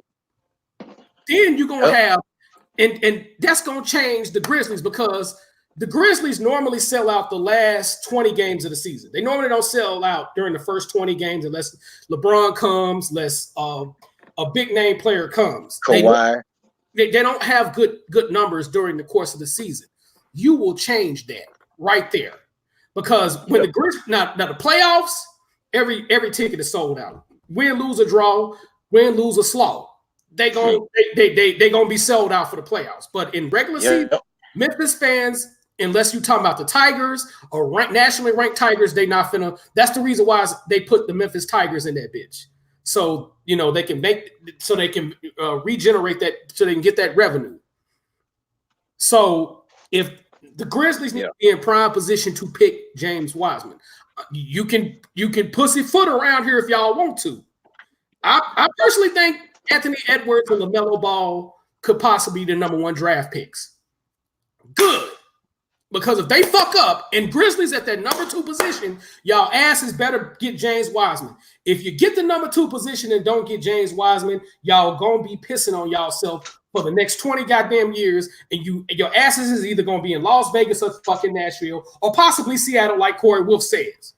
But you can save the Memphis Grizzlies franchise in terms of leaving if you get James Wiseman, because he's gonna be there for at least 7 to 10 years before you probably give him the 86. So you need to be in prime position to get this motherfucking kid. This is y'all chance. You want to get that lottery pick. You want to negotiate. Whatever y'all got to do to get James Wiseman, y'all motherfuckers need to do it. Y'all need to do that shit. I'm telling y'all right now. I'm telling y'all, think I'm pussyfooting. Y'all need to be in that position to get him. Because somebody is going to be, if Memphis end up number 1, you better draft Wiseman number 1. You better draft him number 1. Ain't no ifs, ands, and buts about it. You better make him sign that contract and get him up out of there. But you need to be in prime position to draft. It would amaze me if James Wiseman don't end up in the top 10. And he's the hype. I've been watching James Wiseman since he was in Nashville, Innsworth, a little 6'9" kid that grew all the way to 7'1", 7'2", whoever you talking, depending on who you're talking to. The kid is closer to 7'2" than he is to naturally 7'1", 7'1.5", 7'2", whatever the fuck you want to call it. That kid is the goods. I can hype that motherfucker up because I seen him play at East. Yeah, I've been watching the NFHS network. I have a subscription to the NFHS network. I keep up with high school football in Texas, and I'm not a Texan by trade. I just became a Texan, but I watch high school football and basketball here, and I still keep up with local Memphis high school football and basketball. So I can say this kid is number 1 draft pick potential. The only 2 kids I can see higher than him is the Ball kid and Anthony Edwards out of Georgia. But if they make that fuck up, you need to be in that top 2 position, top 3 at worst case scenario, and try to get that number 2 position. Because if they fuck up and get Anthony Edwards over James Wiseman, the Grizzlies need to get that motherfucker. They need to get that motherfucker. Is this Anthony Edwards dude as good as advertised? According to my boy Tim Barr, or Coach Tim Barr, I'm gonna put some respect on his name. Coach Tim Barr. He's on Facebook. Please add Coach Tim Barr of BTW, the greatest 3-point shooting team in Tennessee basketball history. Played with T-Head and Andre Allen. Coach Tim Barr, I respect his basketball knowledge. That motherfucker knows what the fuck he talking about. So as far as I'm concerned, he knows what the fuck he talking about. Coach Tim Barr, every time he says a player is good, he's never steered me in the wrong direction. So he could, if he say he's number 1, motherfucker, I'm gonna put some respect on Coach Barr's name and say he's number 1. So LaMelo Ball, I can see that. LaMelo Ball, I can see that. I can see him being number 1. TV said he's number 1. He could be number 1. I can see that. Ticket TV has not said much about James Wiseman. I kind of understand why, and I'm not gonna knock him because we haven't seen. Yeah, ain't seen him play. He probably ain't seen him play. But all I got to tell you guys is get you a $9 subscription, or possibly $100 subscription if you're balling like that, and go back and watch those East High reruns in the last 2 years. That kid is the good. The only problem with James Wiseman that's gonna get him fucked up is he gets in early foul trouble. Because he tried to block. He tried to be a Mutombo. He tried to block. He tried to Mutombo shot. That's his only downside. He's a good one-on-one defender. He's a good help defender, but he does too much on the defensive side. That does not make him a defensive liability unless he's in foul trouble, which that's what lost the state championship last year. Is he got in early foul trouble. He started getting 20 points, Right. and he got in early foul trouble, and they needed him on that floor. So, but he's got the good. He can dribble. He can dribble for a big guy. He's got a beautiful 3-point shot. He's got hell yeah. He's got a beautiful mid-range shot. So he's a number one. And see, that's what Calipari, when he gets, I noticed that when he don't want none of these recruits to shoot threes. But I like when I told that story about how Boogie Cousins told him, man, fuck you. He pulled up and hit some in a game. Yeah, and a game. And that's why Anthony Davis did too. And that's why James Wiseman did not go to Kentucky, because Penny Hardaway built him from the 8th grade into his senior year. He basically coached him from the 8th grade. And he showed him films of David Robinson, because when John Varlas of the Daily Memphian and Jonas Jordan, I think his name is, white guy with the curly carrot top head, you know what I'm saying? When they asked him, he's like, his influence was David Robinson. And he was like, well, how do you know about David Robinson? Because Coach Penny had showed him film of David Robinson, and that's where he got his jumpers from. And the kid is the goods. He could be an NBA Hall of Famer if he stays healthy and put his head down and stay focused, laser focused. But the Memphis Grizzlies need to be in prime position to get this kid, because I think this kid got a lot of potential, and I can truly say I've been seeing this kid long enough to say he could be a number one, no worse than a top 5 pick. Right. I agree. But to the Grizzlies, be in that position to get them in case one of those teams fuck up. If they fuck up and get somebody else other than James Wiseman, you need to be in that position. I would love for the Grizzlies to be at that number 1 position, but you better take advantage of that position and get that kid. Because we knew they were going to get Ja Morant. They was working out with Ja Morant way before everybody was. And Lord and behold, they got Ja Morant.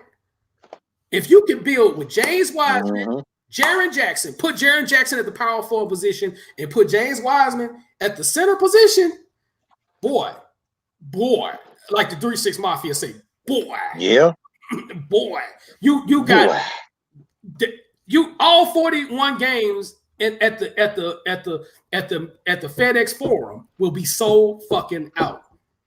And let's not get it twisted. I'm talking to Memphis fans. Let's say all this shit happens. Give this development some time, because you got the Memphis 3. You got the big 3 in Memphis.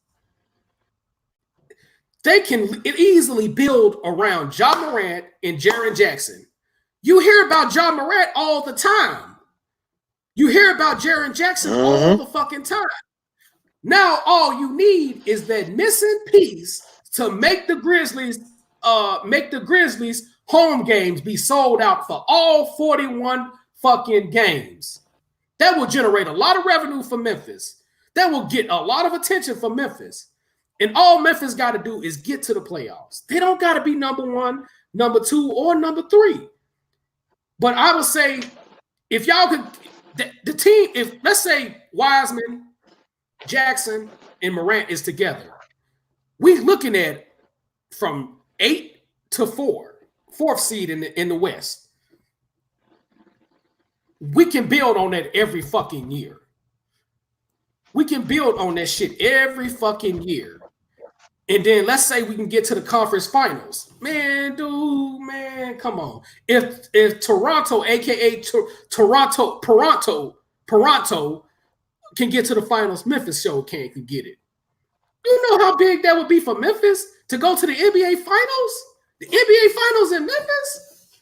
Come on, man. They can build around that shit. For the first 3 years that James Wiseman there, number 8, then the next year you become a number 6 seed. Then the next year you can become a number 4th seed. Then the next year you build on that.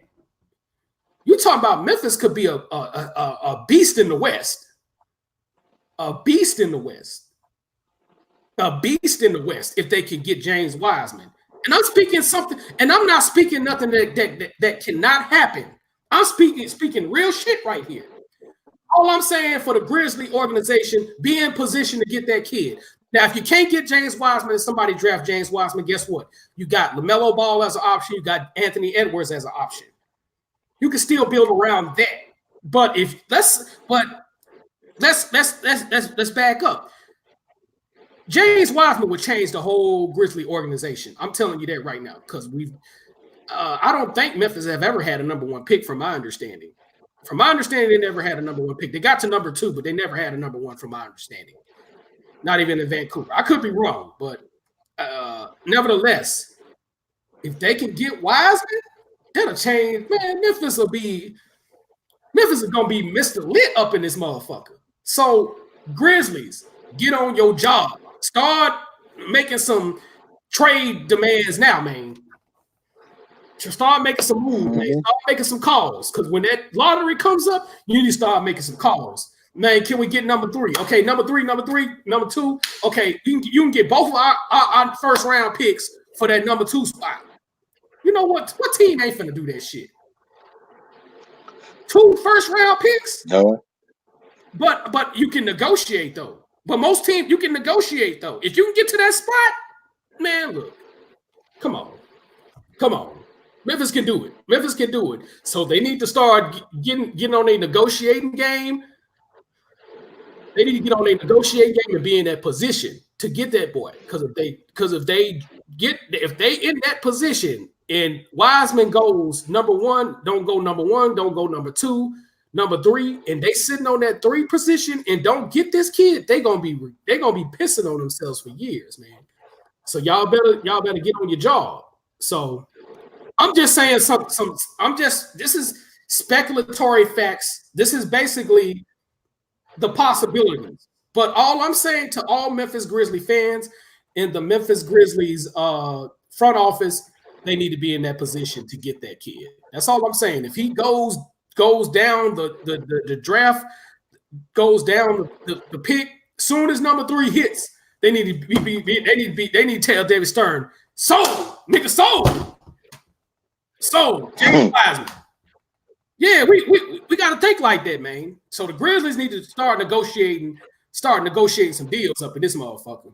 Real talk. So that's my take on it, man. Yeah, I agree with everything you said, man. Shit. Now, because I'm gonna get off here because I'm gonna look at some Anthony Edwards highlights, see what this dude all about.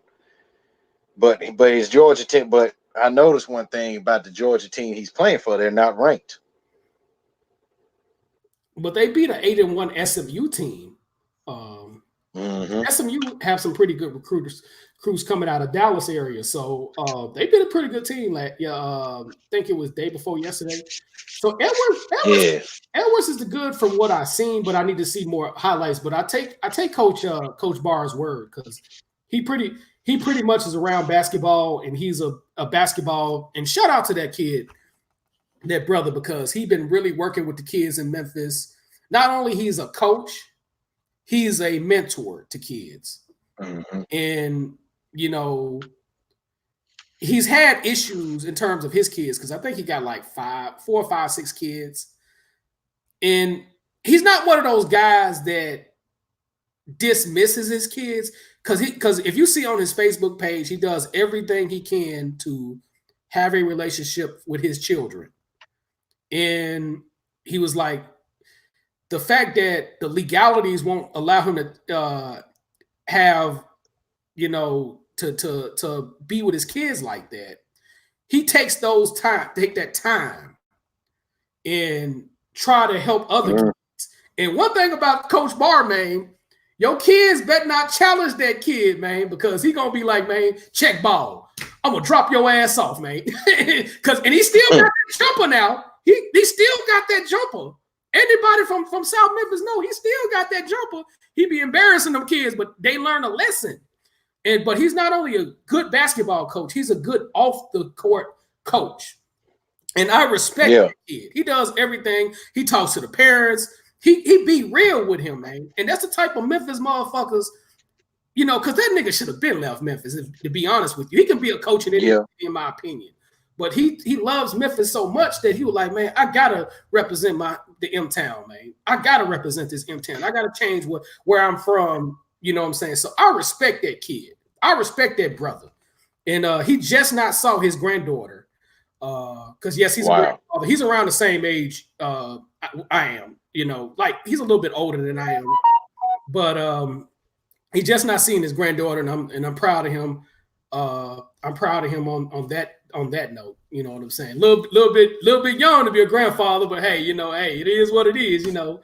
But he's a good mentor to those kids. Hey, I may cut you off. Go on that Facebook post I tagged you on. Mm-hmm. You're talking about and hit that play button. Hit this play button. And I'm gonna play in. I saw. Hold on, I'm gonna play this for the audience. This is and Mom's figured it out. This got more money taxes written all over it. Yeah, it is. I saw that. That shit too. Hold up. Hey man, remember me from the barbershop? Yeah, I remember. Could you go to that take a seat? Hey bro, but I ain't got no kids to buy. Kids? I got plenty kids. Hey man, don't sell your kids, buy your kids. You heard me, buddy? I'm out. I find all my kids.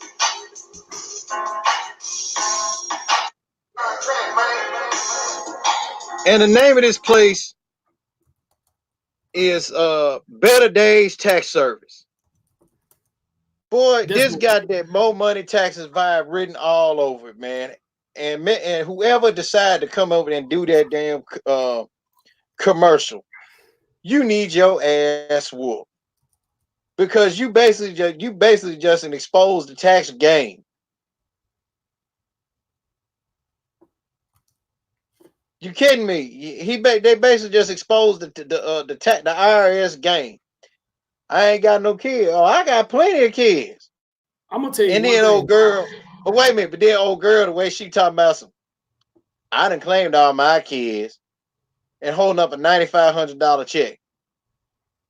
They'll do some shit like that. Yeah, well, let me educate some people about that. Go ahead, Jim. People. First of all, you cannot claim nobody else's kid unless you are they have the same address as you in slash. Number one, you can claim if they have the same address with you. I'm speaking legalities. I'm not a tax expert, but what I do know about taxes, I know it backwards, forward, and sleep. Number one, if they're living with you, you can claim them. And number two, you're a primary caretaker. That's the language that says that's said on the IRS documentation. Primary caretaker means they live with you or you're financially supporting these kids. And that is documented. So if you want to, you can get popped if your bitch ass want to. You can get popped if you want to. So please be my guest if you can get popped if you want to, because that $5,000 pop, they can pop you at least 20,000 claiming, basically stealing kids, according to what they're saying. So you can get popped, but they start off at 5,000 getting popped. And if you've been doing it for a long time, woo-wee, boy, they gonna garnish your shit. Your shit finna get garnished for the next, man. I wouldn't even take a chance on it unless it's well documented that you are taking care of this kid. You are considered a primary caretaker, and this is legally documented. This ain't just something that you pull out of your ass. Don't play with that shit. Whatever you do, don't play that shit. There's too many tax opportunities like real estate, like investing in municipal bonds, tax credits you can get, network marketing. I know a lot of people is not a fan of network marketing, but I done made plenty of money in that shit.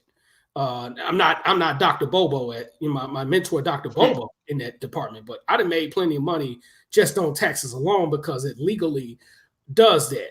But you have to try to show that you're trying to make a profit. But real estate has the most tax credit than being a CEO of a company, then network marketing. Because with network marketing, you can write off your internet bill, you can write off your phone bill if it's used for business, you can write off gas mileage, gas payments, and all that good shit. But you just have to show you're in the process of trying to make profit with a business. Please understand that you don't have to claim nobody else's kids. I've made $3,000, and I don't have any children. I didn't have to claim nobody's kid. I was doing business at this time. So, and when I saw, I made tell my business. I know last year I made a little under.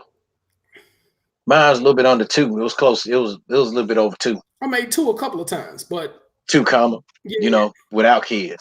Yeah, without kids. So there's ways of making money without trying to claim somebody's kids that you ain't really taking care of, unless you're the primary caretaker,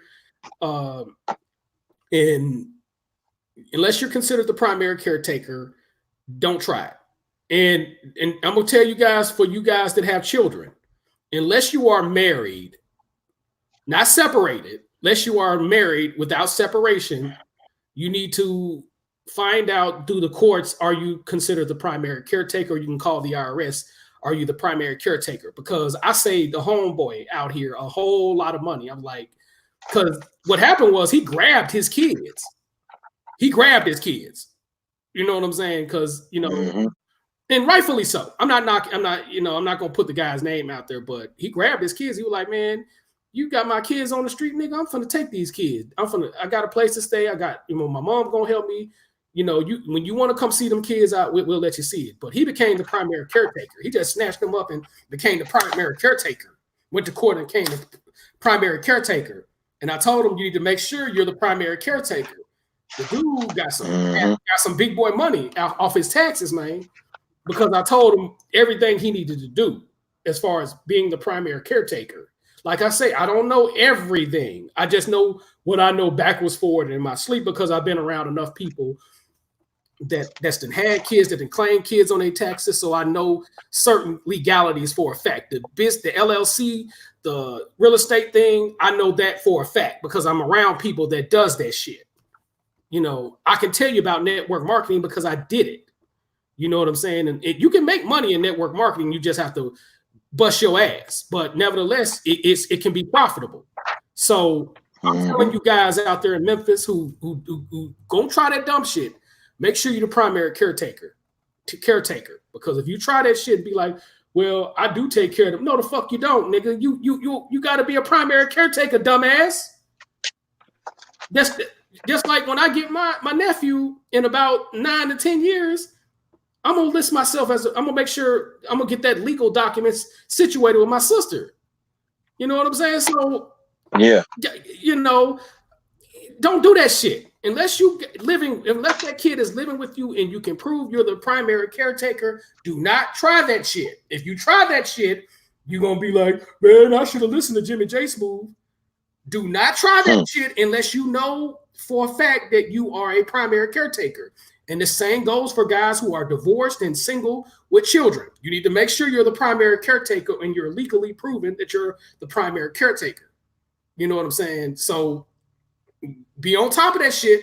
You better be on top of that shit, because if baby mama claims your kids on taxes and you try to claim your kids on taxes, somebody black ass is finna get popped by the IRS. They can still be your kids and you can get popped by the IRS for claiming them, because from my understanding, you can only claim 4 kids. Am I correct in that assessment? Yes, 3 to 4 kids. So, I think the default is because they're changing every year. It's between 3 or 4. So I'm gonna go ahead and say 3. Yeah, because sometimes one spouse claim one and the other spouse will claim another one. And then make sure your spouse is not claiming you. That's another thing that will get your ass popped too. Make sure your spouse is not claiming you. Because that you might fuck up, you might try to file taxes and your tax check be like $200 up in this motherfucker, and you be mad at baby mama and baby daddy, you better be careful about that too. You know what I'm saying? Like I say, I am not a big tax expert, but what I know about these motherfucking shit, I know it backwards, forward and in my sleep, and ass backwards and forward, ass forward and in my sleep. Take heed to what I'm saying. Take heed to what I'm saying, and you better read them IRS documents for cross references. So that's all I'm gonna say on that bullshit. Yeah, me too, man. Because but that commercial just painted Memphis in a bad light, and fuck. It's Memphis. It's Memphis, nigga. Yeah, it's Memphis. That's the reason why I'm in Houston, enjoying this 64-degree weather. Finna be 70 in a couple of hours, maybe 30 minutes, and yeah, man. Mm-hmm. Yeah, man. Man. But other than that, man, I don't have shit. I ain't got. You got anything else you want to add, Jimmy? Tax season is coming, people, and So get your fat girls ready. So I'm gonna tell y'all people something about tax season. Don't blow y'all tax money. When y'all get that tax money, don't blow that. Don't blow your tax money. Whenever y'all get it, whether you legitimately claiming your kids or not, don't blow your tax money. Don't be trying to get a big ass. Don't make that put your whole tax money on a car payment and all that. You know what I'm saying? If you got 6,000, 9,000, whatever you finna get from all your knucklehead baby kids, you know what I'm saying? You know, put some of that money up. Pay the rent off for a couple of months or something. You know, be intelligent with your tax money, because when that tax money gone, and a lot of times it's gone by April, a lot of times that shit gone by June. If you can't make that bitch last for the whole year, you dumb as hell. So be intelligent with your tax money and just do the right things. There's a lot of things you could do with it, but I'm gonna get on that once tax season is officially here. We're damn near it. So, but nevertheless, you know, enjoy y'all holidays. You know what I'm saying? People, if you know how to cook, you know, stick to what you know. If you can't cook, get your ass Don't cook. Kitchen. Get your bitch ass out the kitchen. Out the kitchen. You know what I'm saying? And enjoy the holidays, man. Don't be trying to and like I say, go back to the Thanksgiving weekend special on how we should conduct ourselves on a holiday. That does not only apply on Thanksgiving, that applies on all holidays. Because I know some of y'all be coming home and y'all ain't seen your sister and brother and out of God knows how long because you got mad because baby mama smash your sister or baby mama smash your brother and all that good shit. So don't bring up no bullshit topics at the dinner table. Have fun. Just have fun. Yes, agreed. Some of y'all ain't seen y'all siblings in years because you're mad about your sister having a bigger booty than you and all this, and your sister had all the decent dudes and all that. Just enjoy Christmas, guys, and you know what I'm saying. Just enjoy Christmas and enjoy your New Year's and safe travels to everybody. Man, agreed. And we'll probably later on when I edit this, I will provide a link in the description about that with the Thanksgiving special. But Merry Christmas to everybody. Because I know with my job, I'm getting ready to enjoy a nice little 4-day break. But I'll probably work on one of my 4 days off because build the extra money up. But I'm enjoying my job. Hopefully they can hire me on full time for good. Then I'll be in the process of finding another one, so to balance that out as well. So that way I can give me a car. But man, like Jimmy J said, hey, be careful out here if you're traveling the holidays or whatnot. If you're gonna be around your family, be happy for them. Keep a lot of the danger, keep a lot of the bad ammo away, away from the dinner table and everything else. I know my Christmas is gonna be okay because I'm gonna be here with moms. I already knocked out what Christmas shopping I did, and that's it. And hopefully, because hopefully probably next week or so, probably about the next couple weekends or so, we're gonna do a matter of fact. the first Saturday of next month, that's when we're going to be doing all the reviews of all the other bowl games and stuff like that, and along with the college football playoffs. So let's draw on something that's going to be on hiatus for about a couple days. I know Jimmy J, he's going to have some stuff lined up for his podcast, his live stream, and also stay tuned for his live stream as where in the spin as to where I did which was one of the most viewed live streams of all, which was Jimmy Escapes to Texas. Jimmy's going to be interviewing me in regards to my time in the military, and it's going to be called 6 Years of Hell and Back. Mm-hmm. So I'll be detailed, huh? I said most definitely, brother. Yeah, so he's gonna be coming with me some good questions and stuff, and I'm gonna give some good tips to y'all, especially to all you young women. And I'm just gonna say this: if you're a woman and you think about joining the military, don't. That's all I'm gonna say. Yeah. Because and especially if you have children, don't join. Because they want you to sign it. Because I'll explain more in that in detail as to why I say you don't join if you got a child or whatever. Because the military, it is all kind of fucked up and everything. And then I reveal some details that I underwent some my little form of post-traumatic stress while I was in basic training.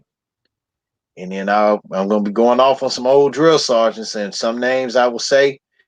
I'll have some good things to say about a few of them. And then again, there's going to be there's going to be two individuals where I won't have any good things to say about them, back how they were back then. And it's rightfully so.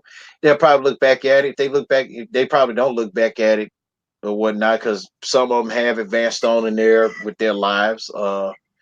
Like I caught up with one, shout out to Lonnie Gaskins, who's the youngest looking 50-some-year-old. And here's a guy from Pittsburgh that pulled off the unthinkable. He married him a Memphis woman. So yeah, he married him a Memphis woman. So when I was in Fort Sill, he was with her for a good minute. So, but he's he lives in Kentucky. I think it's Owensboro or Radcliffe, one of them. But I'm gonna take him up on I said I wouldn't want to be living in weak ass Kentucky, but I'll concede to that particular point. Yeah, but hey, you probably had to do what he had to do, because if I do have to travel to Kentucky, I'm gonna take him up on his offer, break bread and share up and have a couple rounds, But we're gonna be getting into depth about that. So without further ado, since Jimmy JSmoove has had nothing, this is Craig Smith II. Y'all take care. Happy holidays, Merry Christmas, and we'll see y'all. And matter of fact, happy holidays, Merry Christmas, Happy New Year. We'll see y'all in the first week of 2020. Peace out.